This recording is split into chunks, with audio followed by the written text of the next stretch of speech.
Welcome to జై Telangana TV. ముందుగా headlines చూద్దాం. ఉప ముఖ్యమంత్రిగా పవన్ బాధ్యతల స్వీకరణ. విజయవాడ క్యాంపు కార్యాలయంలో పూజలు. అనంతరం డిప్యూటీ సీఎంగా బాధ్యతల స్వీకరణ. డిప్యూటీ సీఎం హోదాలో పలు శాఖల మంత్రిగాను బాధ్యతలు. అనంతరం పలు ఫైళ్లపై సంతకాలు.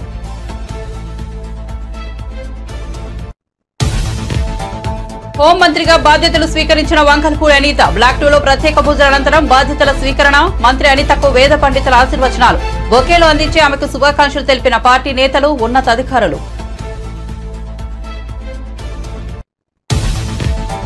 సామాన్య కార్యకర్త నుంచి జాతీయ స్థాయికి ఎదిగానంటే బీజేపీ కారణం. 152 రోజుల కుటుంబానికి దూరమై ప్రజా సంగ్రామ యాత్రలో పాల్గొన్నారని గుర్తు చేసిన మంత్రి. కేంద్ర మంత్రిగా బాధ్యతలు స్వీకరించిన అనంతరం కరీంనగర్ కు చేరుకున్న సంజయ్ ఎమోషనల్ కామెంట్స్. జగన్ అసెంబ్లీకి రావాలి, సమస్యలపై మాట్లాడాలన్న మంత్రి పయ్యావుల కేశవ్. సమావేశాల్లో రాష్ట్ర అభివృద్ధికి, ప్రజా సంక్షేమానికి సంబంధించి అర్థవంతమైన చర్చ జరగాలన్న కేశవ్.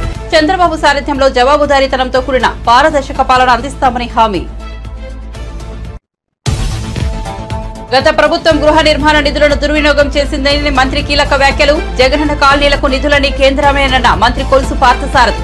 అన్ని సౌకర్యాలతో గృహాలు నిర్మించే బాధ్యత ప్రభుత్వానిదేనని వెల్లడి. ఖమ్మంలో ఘనంగా టీయూడబ్ల్యూజే ఐజేయు రాష్ట్ర తృతీయ మహాసభలు. తెలంగాణ రాష్ట్ర సాధనలో జర్నలిస్టుల పాత్ర మరోలేనిదన్న పొంగులేటి శ్రీనివాసరెడ్డి. జర్నలిస్టులకు ప్రభుత్వం అన్ని విధాలుగా అండగా ఉంటుందన్న మంత్రి.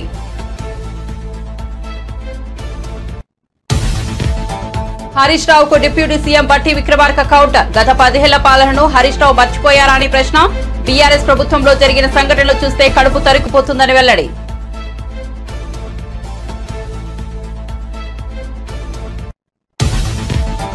తనపై అన్యాయంగా కేసులు పెట్టారంటూ కన్నీళ్లు పెట్టుకున్న జేసీ ప్రభాకర్ రెడ్డి. గత వైసీపీ ప్రభుత్వంలో చాలా అన్యాయం జరిగిందన్న జేసీ. తమ కుటుంబంపై దొంగలుగా ముద్ర వేసి జైలుకు పంపించారని ఆవేదన.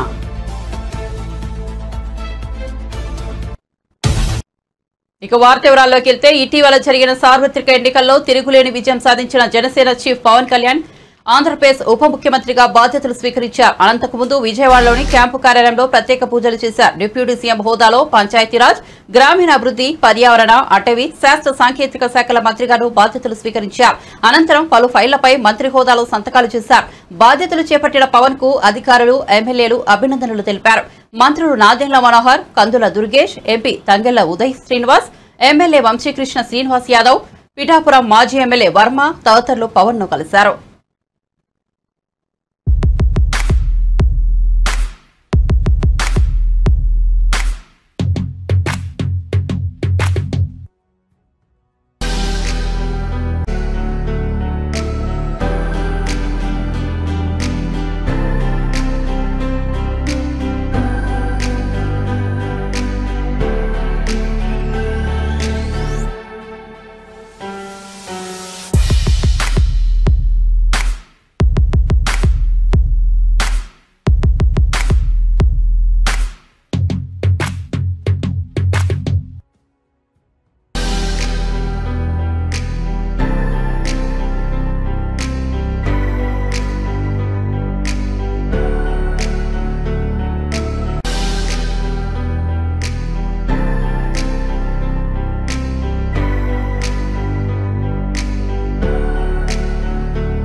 ఏపీలో శాంతి భద్రతలకు విఘాతం కల్పించాలని చూస్తే సహించేది లేదని హోంమంత్రి వంగల్పూడి అనిత హెచ్చరించారు.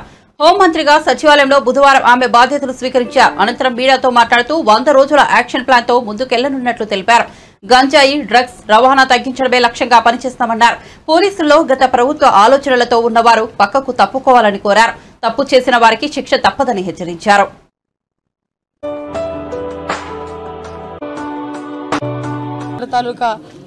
మాకు కృషితో ఈరోజు ఆంధ్రప్రదేశ్ రాష్ట్ర హోమ్ మినిస్టర్గా బాధ్యతలు తీసుకోవడం జరిగింది. ఈరోజు అందరికీ కూడా మా అందరికీ కూడా గుర్తుండిపోయే రోజు. ఎందుకంటే ఎన్నో స్ట్రగుల్స్ ఫేస్ చేసి ఈరోజు అధికారంలోకి వచ్చిన తర్వాత కూడా సామాన్య మధ్యతరగతి కుటుంబానికి సంబంధించిన నేను ఒక సామాన్య టీచర్ని హోమ్ మినిస్టర్గా చేసిన చంద్రబాబు నాయుడు గారికి, లోకేష్ గారికి, పవన్ కళ్యాణ్ గారికి, ఎన్డీఏ లీడర్స్ అందరికీ కూడా, ముఖ్యంగా నా పాయకరపేట నియోజకవర్గ ప్రజలందరికీ కూడా పేరు పేరున ధన్యవాదాలు, నమస్కారాలు తెలియజేసుకుంటున్నా. ఏదైతే చంద్రబాబు నాయుడు గారు మా మీద పెట్టిన ఈ గురుతర బాధ్యతని సమర్థవంతంగా నిర్వహిస్తామని, దానికి ప్రతి ఒక్కరు కూడా సహాయ సహకారాలు అందించాలని నేను మనస్ఫూర్తిగా కోరుకుంటున్నా. ఏదైతే లాస్ట్ 5 yearsలో లా అండ్ ఆర్డర్ విషయంలో చాలా ఇబ్బందికరమైన పరిస్థితులు ప్రజలందరూ ఎదుర్కొన్నారు. ముఖ్యంగా గంజాయి డ్రగ్స్ విషయంలోని కానీ, విచ్చలవిడిగా ఉన్న గంజాయి డ్రగ్స్ నిర్మూలించడం కానీ, అదేవిధంగా అమ్మాయిల మీద జరుగుతున్న అఘాయిత్యాల మీద ఉక్కుపాదం మోపడం కానీ, రాబోయే కాలంలో లా అండ్ ఆర్డర్ విషయంలో ఎక్కడా కూడా ఎటువంటి ఇబ్బంది లేకుండా ఆంధ్రప్రదేశ్ ప్రజలందరూ కూడా సుఖ సంతోషాలతో ఉండాలని మనస్ఫూర్తిగా కోరుకుంటూ, దానికి మేమందరం కూడా కృషి చేస్తాం. దానికి ప్రజలందరి దగ్గర నుంచి కూడా సహాయ సహకారాలు అందించాలని, మీడియా పరంగా మిమ్మల్ని అందరినీ కూడా సహాయ సహకారాలు అందించాలని మనస్ఫూర్తిగా కోరుకుంటున్నాం. ఓటింగ్ సంబంధించిన బడ్జెట్ రిలేటెడ్ మీద ఈరోజు పెట్టడం జరిగింది. ఫస్ట్ బడ్జెట్ రిలేటెడ్ పెట్టడం జరిగింది. ఇంకా మేము కూర్చోవాలి, ఒకసారి ఒక మీటింగ్ కూర్చోవాలి యాక్చువల్గా. ఎందుకంటే చాలా ఇష్యూస్ ఉన్నాయి. ఇప్పుడు దిశ పోలీస్ స్టేషన్ ఆల్రెడీ దిశ చట్టం ఏమీ లేకుండా దిశ పోలీస్ స్టేషన్స్ అనేది మార్చారు. ఆ దిశ పోలీస్ స్టేషన్ అనేది పేరు కూడా మార్చాలి. అట్ ద సేమ్ టైం చాలా ఇష్యూస్ ఉన్నాయి. పోలీస్ డిపార్ట్మెంట్ వాళ్ళు చాలా ఇబ్బందులు వాళ్ళు ఎదుర్కొంటున్నారు. డిపార్ట్మెంట్ వైజ్గా ఇబ్బందులు చాలా ఉన్నాయి వాళ్ళకి కూడా. ఈవెన్ ఇప్పటికీ కూడా కొన్ని పోలీస్ స్టేషన్లోని మినిమం ఎమ్యూనిటీస్ లేకుండా వాళ్ళు ఇబ్బందులు పడే పరిస్థితి కనిపిస్తూ ఉంది. అలాంటి విషయంలోని కానీ రాబోయే సిచ్యువేషన్స్లో ఇప్పుడు గాంజా డ్రగ్స్ విషయంలో ఏదైతే ఇనిషియేషన్ తీసుకున్నామో దాని మీద కూడా ఒక టాస్క్ ఫోర్స్ ఏర్పాటు చేసుకొని దాన్ని కూడా ముందుకు తీసుకెళ్లే కార్యక్రమంలో రేపు ఫర్దర్గా మేము కూడా ముందుకెళ్తాం. ముందులాగే మేము వ్యవహారం చేస్తాము, ఇంతకు ముందులాగే మేము బిహేవ్ చేస్తామంటే కనుక అటువంటి సిచ్యువేషన్స్లో నేను చార్జ్ తీసుకోక ముందే చెప్పాను పోలీస్ డిపార్ట్మెంట్ వాళ్ళకి, అటువంటి వాళ్ళు ఎవరైనా ఇంకా బ్లడ్ అలా నడుస్తూ ఉంది అనుకుంటే కనుక ప్లీజ్ మీరే పక్కకు తప్పుకుంటే పని చేసే వాళ్ళు వస్తారు. నేను ఈ రోజు ఏదో చంద్రబాబు నాయుడు గారికో, పవన్ కళ్యాణ్ గారికో, ఎన్డీఏ లీడర్స్కో మాకో పనిచేయమని చెప్పట్లే. ప్రజలకు అనుగుణంగా పనిచేయండి, ప్రజా రక్షణ విషయంలో పనిచేయండి. మీరు ఏదైతే కాకి డ్రెస్ వేసుకున్నారో దానికి గౌరవంగా మీరు అందరూ పనిచేయండి అని చెప్తున్నా. అంటే వాళ్ళు ఏమనుకుంటున్నారంటే సోషల్ మీడియా అంటే నా పెన్ను, నా పేపరు, నాకు నచ్చింది రాసుకుంటాను అంటారు. కానీ నీకు నచ్చింది రాసుకుంటే నువ్వు ఇంట్లో బీరోలో పెట్టుకోవాలి, అంతేగాని పబ్లిక్ డొమైన్లో పెడితే అది పబ్లిక్ అవుతుంది. కాబట్టి అటువంటి విషయాలు కంపల్సరీ కోర్టు, లాయర్ డిపార్ట్మెంట్ లీగల్గా కూడా దాని మీద నేను ఒకసారి చూసుకుంటాను, మాట్లాడతాను. నేను ఒకటి మాత్రం చెప్పగలండి, ఏదో అనుకోవచ్చు అనిత హోమ్ మినిస్ట్రీకి వచ్చింది అమ్మాయికి ఏం తెలుసు. నిజంగానే హోమ్ మినిస్ట్రీలో నాకు ఓనమాలంటే ఇప్పటికిప్పుడు నేర్చుకుంటున్నా, ఇంకా నేర్చుకుంటా. యాజ్ పర్ లానే వెళ్తాం, ఎక్కడ కూడా డీవియేషన్ అనేది ఉండదు. ఎవరైతే తప్పు చేశారో తప్పు చేసిన వాళ్ళకి ఎట్టి పరిస్థితుల్లోనే శిక్ష మాత్రం పడుద్ది. అందులో ఎప్పుడో మేము చాలా రోజులైపోయింది మా మీద కేసులు పెట్టేసి మేము బెయిల్స్ మీద బయటకు వచ్చేసాం అనడానికి కూడా లేదు. ఆల్రెడీ బెయిల్ మీద బయటకు వెళ్ళిపోయిన వాళ్ళని కూడా తీసుకొచ్చి మళ్ళీ కేసులు ఓపెన్ చేసే పరిస్థితులు కూడా చాలా ఉన్నాయి, వాళ్ళు అదే రకంగా ఉంటాయి కనుక. సో అలాంటి సిచ్యువేషన్స్లో ఎక్కడ కూడా లా అండ్ ఆర్డర్ విషయంలో కాంప్రమైజ్ అయ్యే ప్రసక్తే లేదు. ఒకటైతే క్లియర్, ఈ 100 days ప్లాన్లో కంపల్సరీగా గంజాయి డ్రగ్స్ రవాణా అన్నది మ్యాక్సిమం తగ్గిస్తాం. ఎందుకు కేసులు ఎత్తాలి, దేనికి కేసులు ఎత్తాలి? ఈరోజు తెలుగుదేశం పార్టీ ఆఫీస్ మీద దాడి జరిగింది. ఈరోజు ఆ దాడి జరిగిన ఇష్యూ గురించి ఎంతవరకు వచ్చింది ఏంటన్నది మేము కూడా తెలుసుకోవాలి. చాలామంది చంద్రయ్యని పేక్ కోసి చంపారు, ఇంకా చాలామంది విషయాలు చాలా అన్యాయాలు జరిగినాయి. అలాగని తెలుగుదేశం పార్టీ వాళ్ళ మీద కాదండి, మామూలు నార్మల్ పబ్లిక్ మీద కూడా అక్రమంగా కేసులు బనాయించిన వాళ్ళు చాలామంది ఉన్నారు, బాధితులు చాలామంది ఉన్నారు. మంత్రి నాలా లోకేష్ నిర్వహిస్తున్న ప్రజా దర్బార్ కు విశేష స్పందన లభిస్తోంది. ఉండవల్లిలో నివాసంలో బుధవారం నిర్వహించిన ఈ కార్యక్రమానికి మంగళగిరి నియోజకవర్గంతో పాటు ఇతర ప్రాంతాల నుంచి ప్రజలు తరలి వచ్చి సమస్యలను విన్నవించుకున్నారు. మంత్రి నాలా లోకేష్ ను కలిశాక తమ సమస్యను వెంటనే పరిష్కరించారని విశాఖ నగరానికి చెందిన ఓ మహిళ తెలిపారు. విశాఖకు చెందిన అభ్యుదయ గ్రామీణ డ్వాక్రా రాష్ట్ర కమిటీ అధ్యక్షురాలు దేవకీదేవి ఎగ్జిబిషన్ గడువు రెన్యువల్ కోసం గత కొన్ని రోజులుగా ఉన్నతాధికారుల చుట్టూ తిరిగారు. తాము తయారు చేసుకున్న చేతి వృత్తుల ఉత్పత్తుల అమ్మకం కోసం అధికారులను గడువు కోరినా ఫలితం దక్కలేదని ఆవేదన వ్యక్తం చేశారు. బుధవారం మంత్రి లోకేష్ ను కలిశాక గంటలో సమస్య తీరిపోయిందంటూ దేవకీదేవి భావోద్వేగానికి గురై కన్నీటి పర్యంతమయ్యారు. నేను అభ్యుదయ గ్రామీణ, నా పేరు కోట దేవకీదేవి అండి. నేను అభ్యుదయ గ్రామీణ డ్వాక్రా స్టేట్ కమిటీ ప్రెసిడెంట్గా పనిచేస్తున్నానండి గత 2015 నుంచి. ఇప్పుడు గత జరిగిపోయిన 5 సంవత్సరాల్లో మేము డ్వాక్రా మహిళలు ఎన్నో కష్టాలు పడ్డాము. గవర్నమెంట్కి పేమెంట్ కట్టి లక్షలు కట్టి మేము చేసుకున్నామండి. ఆ లక్షలు కట్టినా కూడా ఎలక్షన్ కోడ్ ఉండి పోలీసు వారు పర్మిషన్ ఆపేశారు. మాకు డ్వాక్రా బజారు చేనేత నా పేరు కోట దేవకీదేవి అండి. నేను మాజీ ముఖ్యమంత్రి జగన్ అసెంబ్లీకి రావాలని ఆంధ్రప్రదేశ్ శాసనసభ వ్యవహారాల మంత్రి పయ్యావుల కేశవ్ సూచించారు. బుధవారం ఆయన అసెంబ్లీలోని కార్యాలయంలో బాధ్యతలు స్వీకరించారు. అనంతరం మాట్లాడుతూ శాసనసభ సమావేశాల్లో రాష్ట్ర అభివృద్ధికి, ప్రజా సంక్షేమానికి సంబంధించి అర్థవంతమైన చర్యలు చర్చలు జరపాలని ఆకాంక్షించారు. ముఖ్యమంత్రి చంద్రబాబు సారథ్యంలో ప్రజలకు జవాబుదారీతనంతో కూడిన పారదర్శక పాలన అందించేందుకు కృషి చేస్తామన్నారు.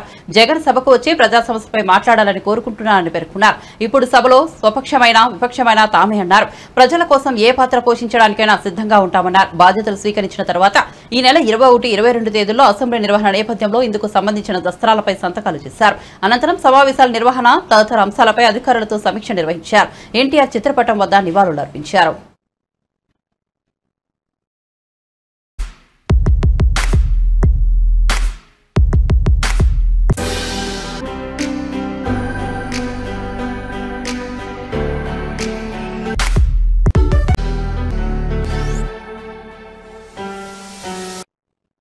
వ్యవసాయ రంగానికే రాష్ట్ర ప్రభుత్వం తొలి ప్రాధాన్యత అని డిప్యూటీ సీఎం బట్టి విక్రమార్క వెల్లడించారు. హైదరాబాద్ లో నిర్వహించబడిన 14వ రాష్ట్ర స్థాయి బ్యాంకర్ల సమావేశంలో బట్టి విక్రమార్క, మంత్రి తుమ్మల నాగేశ్వరరావు పాల్గొన్నారు. అప్పు తీసుకోవడం అభివృద్ధిలో భాగమని బట్టి తెలిపారు. బ్యాంకులు ప్రాధాన్యత రంగాలకు ఇచ్చే రుణ పరిమితిని తగ్గించడం సంతోషకరమన్నారు. వ్యాపార రంగం అభివృద్ధిలో బ్యాంకులది కీలక పాత్ర అని, వ్యవసాయం, ఫార్మా, స్థిరాస్తి రంగాలకు త్వరితగతిన రుణాలు ఇవ్వాలని కోరుతున్నానన్నారు.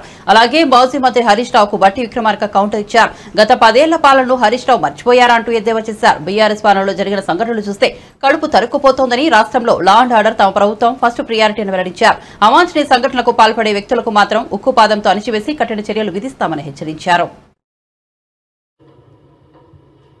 ముఖ్యమంత్రి రేవంత్ రెడ్డి గారు కూడా స్పష్టంగా రుణమాఫీ చేస్తామని చెప్పి పార్లమెంట్ ఎన్నికల కంటే ముందు కూడా చెప్పడం జరిగినటువంటి పరిస్థితి కూడా మీకు తెలిసింది. Chief Minister, the entire cabinet colleagues and the party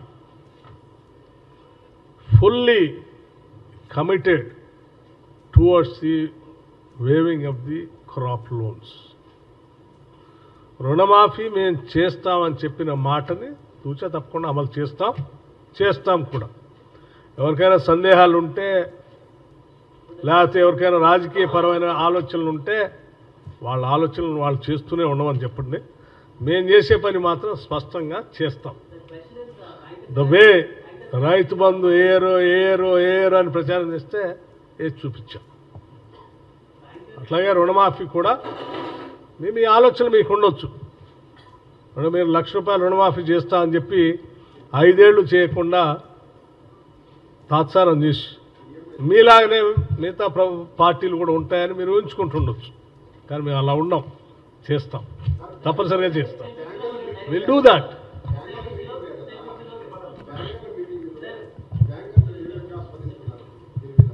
SLBC meeting సంబంధించి ఈ రాష్ట్రానికి సంబంధించి సమగ్రమైనటువంటి ప్రణాళిక కోసం జరిగేటువంటి meeting. Not only loan waiver, many other things are also there.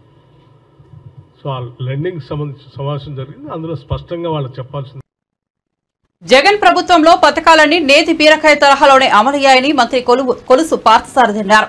అమరావతిలో నిర్వహించిన మీడియా సమావేశంలో ఆయన మాట్లాడారు. వైఎస్ఆర్సీపీ ప్రభుత్వంలో 26 లక్షల ఇళ్లలో కేవలం 6 లక్షలు మాత్రమే నిర్మించారని తెలిపారు. పేదలందరికీ ఇల్లు అని చెప్పి సగం పనులు చేశారని విమర్శించారు. గడిచిన 5 ఏళ్లలో గృహ నిర్మాణంలో రాష్ట్రం అథమ స్థానంలో నిలిచిందన్నారు. వైఎస్ఆర్సీపీ ప్రభుత్వం యూనిట్ కాస్ట్ను కూడా తగ్గించింది. లబ్దిదారులకు 945 కోట్ల మేర బిల్లులను కూడా ఎగ్గొట్టారు. గృహ నిర్మాణ శాఖకు ఇవ్వాల్సిన 3070 కోట్ల మేర నిధులు కూడా గత ప్రభుత్వం మళ్లించింది.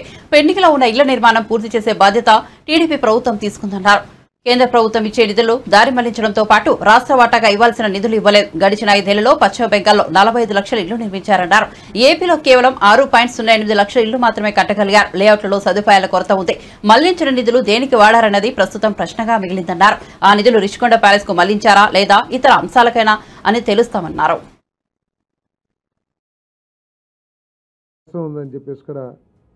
ఈ నిధులన్నింటినీ కూడా డైవర్ట్ చేశారని చెప్పేసి కూడా మనం చేస్తాము. అంటే మన పరపతి ఎంతవరకు దిగజారిందంటే, కేంద్ర ప్రభుత్వం నిధులు ఇవ్వాలంటే ఒక ఎస్ఎన్ఏ అకౌంట్ అని చెప్పేసి ఒకటి అకౌంట్ ఓపెన్ చేస్తే కానీ మేము ఇవ్వము అని చెప్పేసి ఒక దశలో ఈ గృహ నిర్మాణానికి ఫండ్స్ ట్రాన్స్ఫర్స్ కూడా ఆపేసిన విషయాన్ని కూడా మీ దృష్టికి తీసుకొస్తాను. ఇటువంటి డైవర్షను మిస్యూజ్ జరుగుతుందనే ఉద్దేశంతో 7% పీనల్ ఇంట్రెస్ట్ కూడా ప్రభుత్వం మీద కేంద్ర ప్రభుత్వం వేయటమే కాకుండా దాదాపు 27 కోట్ల రూపాయలు మనం పీనల్ ఇంట్రెస్ట్ కూడా కేంద్ర ప్రభుత్వానికి చెల్లించామని చెప్పేసి ఈ సందర్భంగా తెలియజేస్తామని నేను. మరి మా మీద ఉన్న బాధ్యత 13.8 లక్షలు ఏదైతే పెండింగ్లో ఉన్నాయో ఇల్లులు, ఆ ఇళ్ళనన్నింటినీ కూడా పూర్తి చేయాల్సిన బాధ్యత ఈ ప్రభుత్వం మీద ఉందని చెప్పేసి మనం చేస్తానని నేను. మరి తప్పుకోకుండా ఆ ఇళ్ళనన్నింటినీ కూడా పూర్తి చేస్తానికి ఈ చంద్రబాబు నాయుడు గారి ప్రభుత్వం కట్టుబడి ఉంది అని చెప్పేసి కూడా తెలియజేస్తూ, మరి అంతేకాకుండా ఈ ఇళ్లలో మౌలిక సదుపాయాలు కూడా మన లేఅవుట్స్లో మౌలిక సదుపాయాలు కూడా పెద్ద సమస్యగా మారిపోయింది.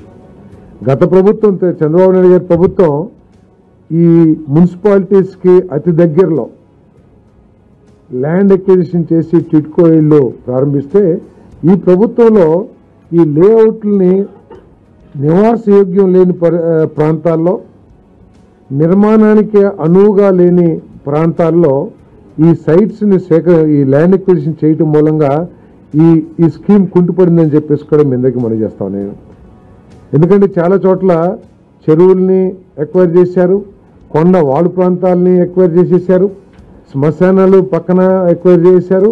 ఊరికి 10 కిలోమీటర్లు 15 కిలోమీటర్లు ఎక్కడైతే మౌలిక వసతులు కానివ్వండి, లేదా పేదవాళ్ళు వాళ్ళ జీవనోపాధి కోసం ఎక్కడ అవకాశాలు లేని చోట్ల వీటిని ఈ ల్యాండ్ ఎక్విజిషన్ చేయటం మూలంగా ఈ స్కీమ్ కుంటుపడిందని చెప్పేసి కూడా నేను మీ అందరికీ సేవనీగా మనం చేస్తానని.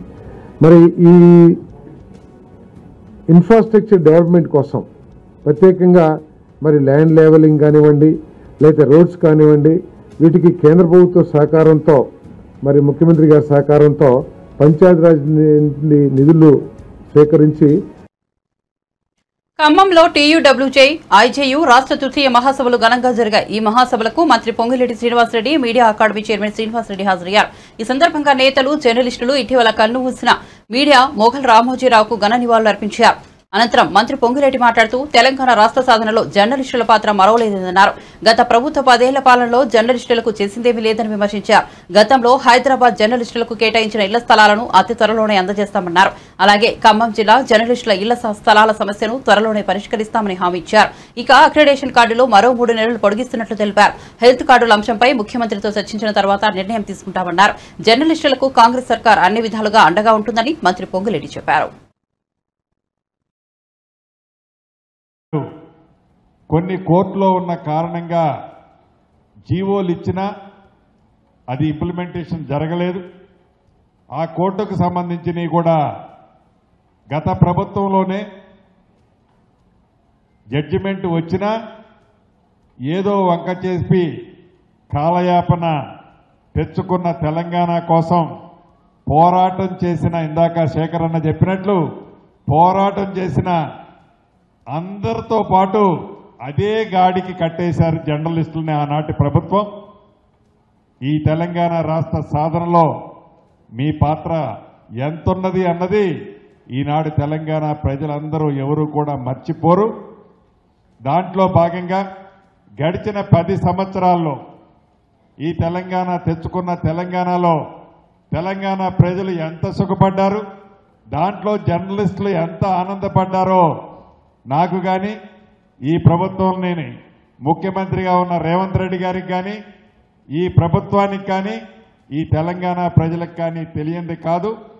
ఈ తెచ్చుకున్న మార్పు కావాలి అని తెచ్చుకున్న ఈ పేదోడి ప్రభుత్వంలో ఇళ్ల స్థలాలకు సంబంధించిన అంశాల్లో గౌరవ ముఖ్యమంత్రి గారితో నేను ఇక్కడికి వచ్చే ముందు మాట్లాడాను. శ్రీనివాసరెడ్డి గారిని చైర్మన్గా వేసే రోజు చాలా వివరంగా డిస్కస్ చేశాం. రాత్రి నేను ఇక్కడ ఇట్లా వెళ్తున్నానని చెప్పాను. అతి కొద్ది రోజుల్లోనే హైదరాబాదుకు సంబంధించిన గతంలో జీవోలు ఇచ్చి, ఆ జీవోలు ఇచ్చినవి న్యాయస్థానాల్లో కొన్ని విషయాల్లో ఇబ్బందులుండి ఆగిన అంశాన్ని యుద్ధ ప్రాతిపదిక మీద అతి కొద్ది రోజుల్లోనే ఆ ల్యాండ్ మీకు హ్యాండ్ ఓవర్ చేయటం జరుగుద్దని ఈ వేదిక మీద నుంచి గౌరవ చైర్మన్ గారితో పాటు సభ్యులకు తెలియజేస్తున్నాను. అదే రకంగా గతంలో ఖమ్మంలో ఇచ్చారు కొన్ని. ఎందుకంటే నాకు స్వార్థం ఉంటుంది. ఆ స్వార్థంలో ప్రధానమైంది ఈ జిల్లా వాస్తవుడిని కాబట్టి ముందు ఖమ్మం జిల్లా మిత్రులకి గతంలో జీవో ఇచ్చి ఆగిపోయింది. దాంట్లో చిన్న చిన్న పొరపాట్లున్నాయి. అటు రెవెన్యూ శాఖలో కూడా మంత్రిని నేనే కాబట్టి వచ్చేటప్పుడు కలెక్టర్ గారికి, కొత్త కలెక్టర్ గారికి కూడా నేను చెప్పాను, ఆదేశించాను. ముఖ్యులు మీ ఈ సమావేశాలు అయిన తర్వాత కలెక్టర్ గారిని కలిసి వారు దానికి ఆల్టర్నేటివ్ ల్యాండ్ ఏదైతే మీకు చూపిస్తారు దాన్ని మీరు ఎస్ అనుకుంటే ఆ ప్రపోజల్ పంపిస్తే విత్ ఇన్ కపుల్ ఆఫ్ డేస్లోనే దాన్ని కూడా మీకు జీవో రూపంలో ఇస్తాను. అంతేకాదు మీకు ఈ నెలాఖరు కల్లా అక్రిడేషన్ కార్డ్స్, అదే రకంగా మీ బస్సు పాసులు కూడా టైం అయిపోతుందని చైర్మన్ గారు మిగతా మిత్రులు నాకు చెప్పారు. 3-4 రోజుల క్రితమే మీ ఫైలు 3 మంత్స్కి ఎక్స్టెన్షన్ చేస్తూ ఆల్రెడీ సంతకం పెట్టాను. కలెక్టర్లకి అవి కూడా ఆదేశాలు ఇవ్వాలి కానీ రేపు. ఈ బాధ్యత కరీంనగర్ ప్రజల పెట్టిన భిక్ష అని, సామాన్య కార్యకర్త నుంచి జాతీయ స్థాయికి ఎదిగానంటే బీజేపీ కారణమని బండి సంజయ్ అన్నారు. 152 రోజులు కుటుంబానికి దూరమై ప్రజా సంగ్రామ యాత్రలో తన వెంట ఉన్నానని గుర్తు చేశారు. కేంద్ర మంత్రిగా బాధ్యతలు స్వీకరించిన అనంతరం తొలిసారిగా సొంతగడ్డ కరీంనగర్ కు చేరుకున్న బండి సంజయ్ కి బీజేపీ కార్యకర్తలు బుల్డోజర్తో అపూర్వ స్వాగతం పలికారు. బుల్డోజర్లపై నుంచి పూలు చల్లి గజమాలతో సత్కరించి అభిమానాన్ని చాటుకున్నారు. కరీంనగర్ గడ్డకు పాదవివందనం చేయడం ద్వారా తనను ఎంపీగా గెలిపించిన ప్రజలకు ధన్యవాదాలు తెలిపారు. కేంద్ర మంత్రి అయినా, నాయకులు ప్రజల ఆశీర్వాదంతో నేను నాయకునైనా, ఇలా కేంద్ర మంత్రి అయినా, నరేంద్ర మోడీ గారి ప్రభుత్వంలో వారి ఆశీర్వాదంతో, అమిత్ షా గారి శాఖలో వారి సహాయ మంత్రిగా బాధ్యతలు తీసుకున్నటువంటి నిర్వహించే అవకాశం మా జాతీయ అధ్యక్షులు జేపీ నడ్డా గారు ఇవ్వడం, జాతీయ నాయకత్వం ఇవ్వడం నిజంగా చాలా సంతోషం.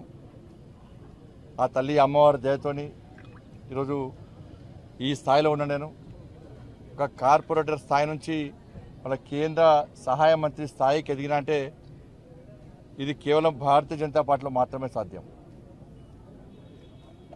రాష్ట్ర అధ్యక్షునిగా ఉన్నప్పుడు, నేను రాష్ట్ర అధ్యక్షుడు ఉన్నప్పుడు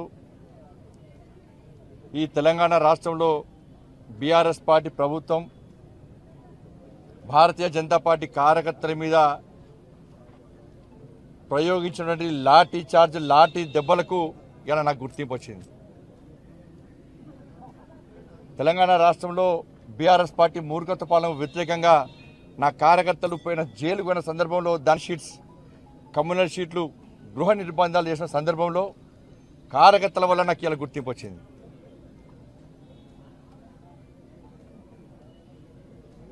వాళ్ళ అనేక మంది నాయకులు, కార్యకర్తలు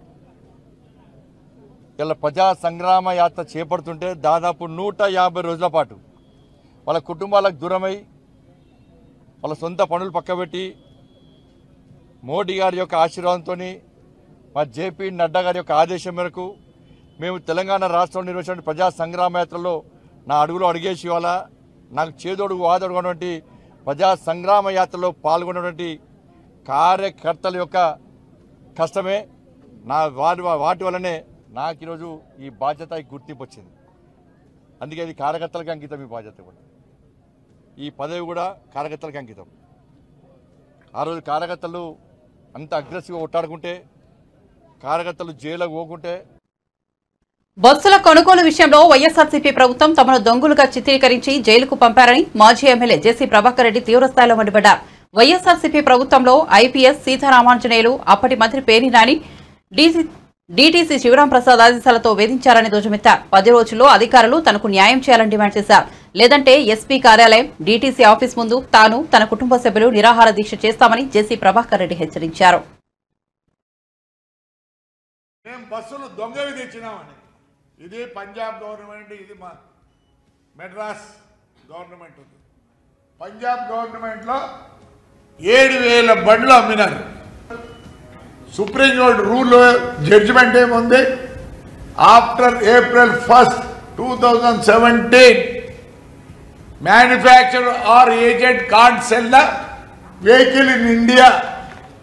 7,000 బండ్లకు గాను పంజాబ్ గవర్నమెంట్ ఏం చేసిందంటే ఒక పెద్ద అనౌన్స్మెంట్ ఇచ్చింది. ఎవరి దగ్గర ఇలాంటి బండ్లు ఉంటే, తమిళనాడులో కూడా ఇచ్చింది, ఎక్కడైనా సరే ఇలాంటి బండ్లు ఎవరన్నా మీరు కొనింటే బై మిస్టేక్ రిజిస్ట్రేషన్ చేసినది, అమ్మినది, మీరు బండ్లన్నీ వెనక్కి అంటే పంజాబ్లో ఒకటేసారి 5,700 బండ్లు సరెండర్ చేసినారు. ఆంధ్రప్రదేశ్లో ఈ రోజు కూడా ఈ బండ్లు ఉన్నాయి. ఇది మొత్తం మిస్టేక్ మ్యానుఫ్యాక్చరర్ది. ఎవడేడు రిజిస్టర్ చేసినాడో వాళ్ళకన్నీ ఉద్యోగాలు కూడా పోయినాయి. మాదిరి భద్రరాత్రిలో వచ్చి ఇంట్లో పట్టుకొని పోతారు. దీనికి ఎస్పీ కూడా కారకుడే. నన్ను పట్టుకొచ్చిన వాళ్ళందరి మీద రాశాను. నేను హైకోర్టుకు పోయినా, హైకోర్టుకు పోతే ఆర్డర్ ఇచ్చినారు. చూడండి, ఈ డబ్బులు గవర్నమెంట్లో కానీ ఇండివిజువల్గా ఎవడో నీ బస్సు పట్టుకున్నారో ఇబ్బంది. వైఎస్ఆర్ గవర్నమెంట్లో నేను ఈ గవర్నమెంట్ ఏమను చంద్రబాబు ఒకవేళ నేను పోయి అడిగితే అన్ని చేస్తాను నాకే. But I have to prove my self. లేదంటే రేపు ఆయన అంటారు. దీంట్లో సీతారామాంజనులు మెయిన్. సీతారామాంజులు వదలను. వాడు పేరుని నాని తన అసిస్టెంట్ కమిషనర్ ప్రసాద్ రావు, ఈయన డిటిసి శివప్రసాద్, అందరూ బ్రేక్ ఇన్స్పెక్టర్లో మీ ఇళ్ళ కాడొచ్చి కూర్చుంటా. ఈ రోజు నుంచి 10 రోజుల లోపల ఎస్పీ కూడా ఇచ్చి వచ్చిన బ్యాడ్ ఎంక్వైరీ, మా డిటిసి ఎంక్వైరీ చేయి. ఆల్ బ్రేక్ ఇన్స్పెక్టర్స్, నా బండ్లు పట్టుకునే ప్రతి బ్రేక్ ఇన్స్పెక్టర్ మీ ఇళ్ళ కాడ కూర్చోడి కాంపెన్సేషన్ కట్టించుకుంటే నేను న్యాయం కోరుతాను. బులెటిన్ ముగించే ముందు హెడ్లైన్స్ మరోసారి చూద్దాం. ఉప ముఖ్యమంత్రిగా పవన్ బాధ్యతల స్వీకరణ. విజయవాడ క్యాంపు కార్యాలయంలో పూజలు. అనంతరం డిప్యూటీ సీఎంగా బాధ్యతల స్వీకరణ. డిప్యూటీ సీఎం హోదాలో పలు శాఖల మంత్రిగాను బాధ్యతలు. అనంతరం పలు ఫైళ్లపై సంతకాలు.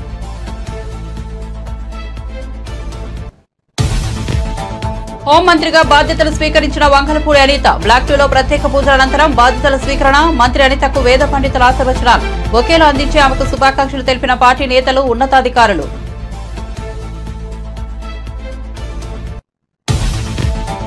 సామాన్య కార్యకర్త నుంచి జాతీయ స్థాయికి ఎదిగారంటే బీజేపీ కారణం. 152 రోజులు కుటుంబానికి దూరమై ప్రజా సంక్షేమ యాత్రలో పాల్గొన్నానని గుర్తు చేసిన మంత్రి. కేంద్ర మంత్రిగా బాధ్యతలు స్వీకరించిన అనంతరం కరీంనగర్ కు చేరుకున్న సంజయ్ ఎమోషనల్ కామెంట్స్. జగన్ అసెంబ్లీకి రావాలి, సమస్యలపై మాట్లాడాలన్న మంత్రి పయ్యావుల కేశవ్. సమావేశాల్లో రాష్ట్ర అభివృద్ధికి, ప్రజా సంక్షేమానికి సంబంధించి అర్థవంతమైన చర్చ జరగాలన్న కేశవ్. చంద్రబాబు సారథ్యంలో జవాబుదారీతనంతో కూడిన పారదర్శక పాలన అందిస్తామని హామీ. గత ప్రభుత్వం గృహ నిర్మాణ నిధులను దుర్వినియోగం చేసిందన్న మంత్రి కీలక వ్యాఖ్యలు. జగనన్న కాలనీలకు నిధులన్నీ కేంద్రమేనన్న మంత్రి కొలుసు పార్థసారథి. అన్ని సౌకర్యాలతో గృహాలు నిర్మించే బాధ్యత ప్రభుత్వానిదేనని వెల్లడి.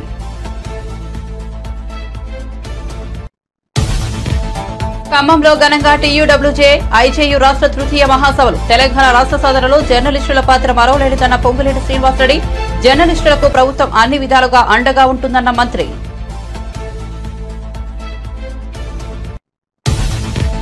హరీష్ రావుకు డిప్యూటీ సీఎం బట్టి విక్రమార్క కౌంటర్. గత 10 ఏళ్ల పాలనను హరీష్ రావు మర్చిపోయారా అని ప్రశ్న. బీఆర్ఎస్ ప్రభుత్వంలో జరిగిన సంఘటనలు చూస్తే కడుపు తరుక్కుపోతుందని వెల్లడి.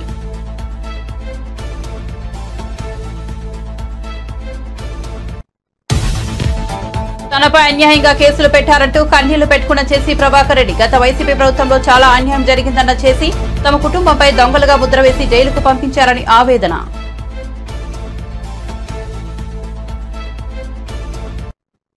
మరిన్ని అప్డేట్స్ కోసం చూస్తూనే ఉండండి జై తెలంగాణ టీవీ.